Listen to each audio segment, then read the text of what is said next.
जय हिंद साथियों, मैं Ashok Kumar x home guard Tohana district Fatehabad Haryana से।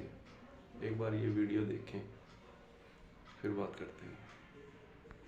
सोचे हैं आप पंचकुला के विषय इसमें क्या कारण है, क्या क्या मांगे हैं आपकी और कब से तक सब कुछ बताएं। सर, सबसे पहले तो जो मीडिया के जो कर्मचारी हैं, भाई लोग, आप लोग उनका धन्यवाद है कि आप लोग यहाँ पे आए, हमारी मांग तो रखे। हमने आज तक कोई धरना नहीं दिया कहीं पे भी, नानों के रोड जाम की, और हम ज्ञापन दे रहे हैं, बिल्कुल शांतिपूर्वक ज्ञापन दे रहे हैं, पिछले 10-12 साल से दे रहे हैं। मैं प्रधान हूँ 2019 से, उससे पहले भी हमारे प्रधान जो यहाँ पर लगे रहे। ज्ञापन किस किस को दिया? ज्ञापन सर हमने दिया जी, जो देश के जो राष्ट्रपति जी हैं उनको भी ज्ञापन दिए थे पहले, माननीय जो प्रधानमंत्री को ज्ञापन दिए, मुख्यमंत्री साहब को भी ज्ञापन दिए, 5 बार सीएम साहब से मैं खुद मिला हूँ, जो ओएसडी साहब उनके बीवी भारती जी, हम उनसे भी मिले हैं, हमारे जवान जो डीजी होमगार्ड श्री देसा जी उनसे भी मिले हुए हैं।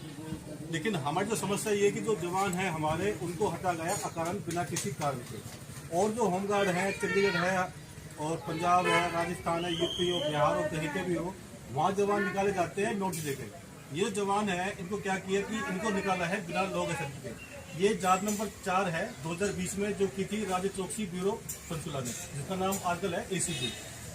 और इसमें ये है कि इसकी जो अंतरिम रिपोर्ट है 29/11/2019 को है, तो इसमें ये वाक़या लिखा हुआ है कि जो जवान है वो निकाले गए हिसार से, सिरसा से, संख्या आगे है, फतेहाबाद से, भिवानी है, अम्बाला है, फतेहाबाद है, गुरुग्राम है, झज्जर है, जींद है, कैथल है, कुरुक्षेत्र है, और इसमें जैसे करनाल है, मेहंदगढ़ है, नारनौल है, पानीपत है, यानी कोई जिला नहीं है जहाँ पे जवान ना निकाले हुए हैं। समस्या इसमें यह है कि इसमें दिखा रहे कि ये लंबी हाजिरी से गैर मतलब हाजिर थे। जब परेड होती थी होमगार्ड की, मान लो मैं अगर प्लेटून कमांडर हूँ या मैं सेंटर कमांडर हूँ, मैं लगा रहा हूँ हाजिर की ये 20 जवान आए हैं, और फिर मैं अपने हाथ से बताता 30, बाद में उसका एक कर दिया जवान ने, और वो जवान निकाल देंगे। तो इसमें क्या है कि जांच इसकी हुई, माननीय जो अरीजी साहब से उन्होंने जांच करवाई थी एसीबी से, उसमें ये पाया गया जांच नंबर 4 में कि हाँ, जवानों की जो है भर्ती गलत तरीके से हुई। 2016 में ऑर्डर थे सरकार के कि भाई किसी जवान को भर्ती ना किया जाए, जो जवान पुराने हैं उनको लिया जाए। लेकिन इन्होंने क्या किया, जो होमगार्ड के जो भ्रष्टाचारी कर्मचारी हैं उनको रूल 7 मिला हुआ है, उसमें संदीप पाल उसमें है, ड्यूटी सुपरिटेंडेंट है, तो और भी इसमें काफ़ी नाम है। जांच नंबर 4 में अब हम दे देंगे लिस्ट। अब होता क्या है कि पुराने को जाम ना बुला के नए जवानों को दिखा के पुराने भर्ती कर दिए। जो वो लॉन्ग रोल होती है होमगार्ड में, उनको मिटा दिया गया, कहीं पे आग लगा दी गई। और इसमें जो काफ़ी कर्मचारी हैं रंगे हाथ पकड़े गए हैं विजिलेंस से। इसके बाद क्या है कि हमारे जो जवान हैं, इसमें यह भी है कि आरटीआई जो मांगता है, आरटीआई मांगना भी इनकी नज़र में अनुशासनहीनता है। एक डिस्ट्रिक्ट कमांडेंट साहब थे विनोद कुमार, उन्होंने एक जांच लिखी थी, उन्होंने लिखा था कि भाई ये जो जांच है इसमें चरम सीमा पर है, जांच नंबर 4 है, जो भ्रष्टाचार है वो चरम सीमा पर है। तो इन्होंने बाकायदा लेटर लिखा था कि इसमें जो है। हाँ जी साथियों, देख ली वीडियो। ये हमारे होमगार्ड के हरियाणा के साथी और चंद्रपाल सर प्रधान जी काफ़ी सालों से संघर्ष कर रहे हैं, जो 2016 के बाद बिना किसी नोटिस के हटाए गए हमारे होमगार्ड के साथी हैं, जिनमें से भुक्तभोगी एक मैं भी हूँ, अशोक कुमार टोहाना से, डिस्ट्रिक्ट फतेहाबाद। मेरे साथ भी ऐसा ही कुछ हुआ था। उसके बाद मैंने आरटीआई वगैरह लगाई कई बार, और सीएम विंडो में भी सीएम विंडो लगाई, तो उन्होंने भी मुझे एग्री किया था।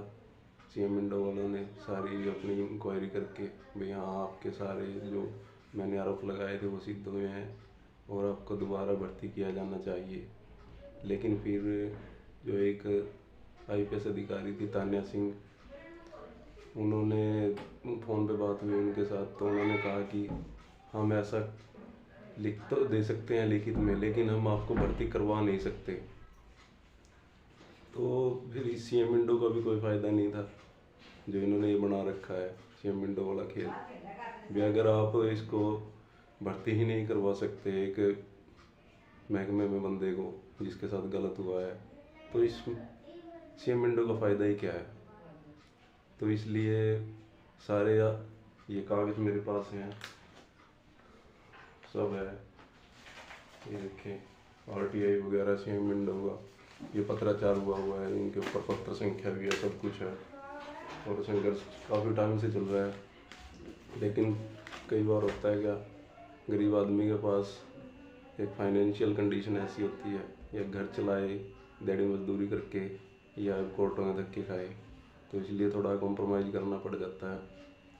लेकिन मेरे वाले केस में क्या है कि उन्होंने मेरा नाम 2015 में काट रखा है अपने रिकॉर्ड के हिसाब से जो दिखाया है, वो भी खुद ने दिखाया। मैंने चुनाव आयोग में RTI लगा के निकलवाया था। इन्होंने तो अपना वही 13 हाजिरियों में गैर हाजिर कर दिया, ए का पी का ए बना दिया, वो बड़ा फंडा है इसमें भी कर रखा था मैंने।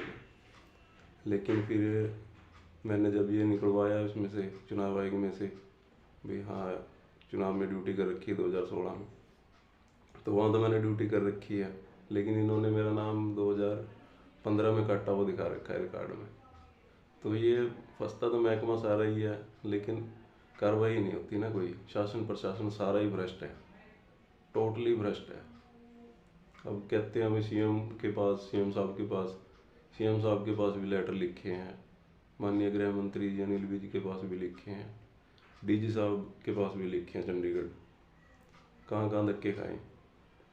तो बस ऐसा ही है, छोड़ने का मन तो अब भी नहीं करता भी जिन्होंने गलत कर रखा है। वो अधिकारी महकमा गलती मानता है अभी हमसे गलती हुई है, लेकिन फिर भर्ती तो नहीं कर रहे। खुद तो वो गलती भी मान रहे हैं, उसको एक्सेप्ट भी कर रहे हैं, लेकिन फिर हमारा तो क्या कसूर है?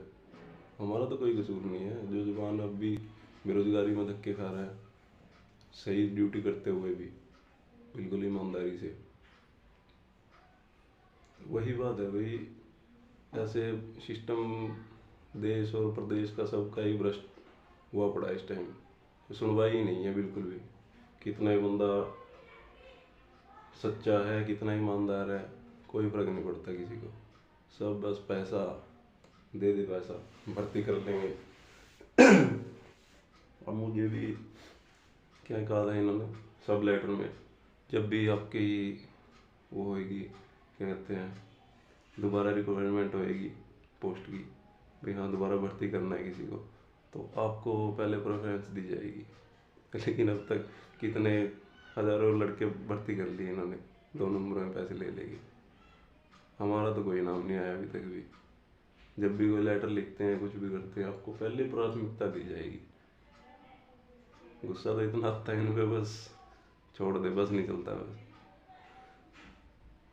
तो भाई थोड़ा सा शेयर करें वीडियो को, और इनका भी भाई जो संघर्ष कर रहे हैं साथ दें, इनका भी साथ दोगे तभी कुछ हल होगा।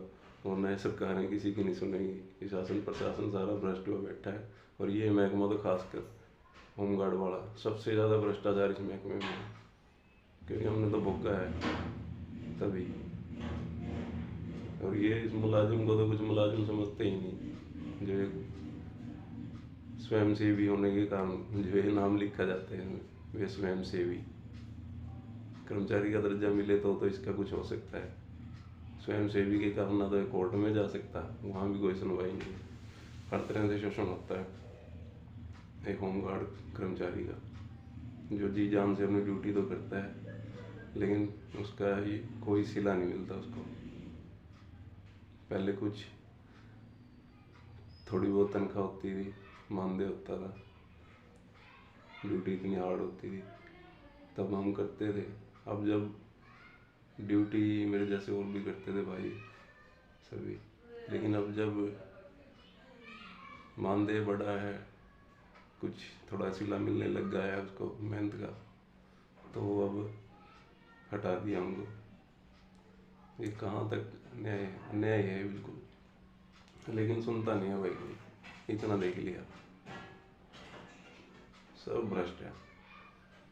इसलिए भाई थोड़ा संघर्ष तो चलो करना पड़ेगा, वही है अपने पास, और तो कुछ है नहीं। सभी साथियों को भाई जय हिंद जय भारत, लगे रहें भाई, सपोर्ट करें, वीडियो को शेयर करें।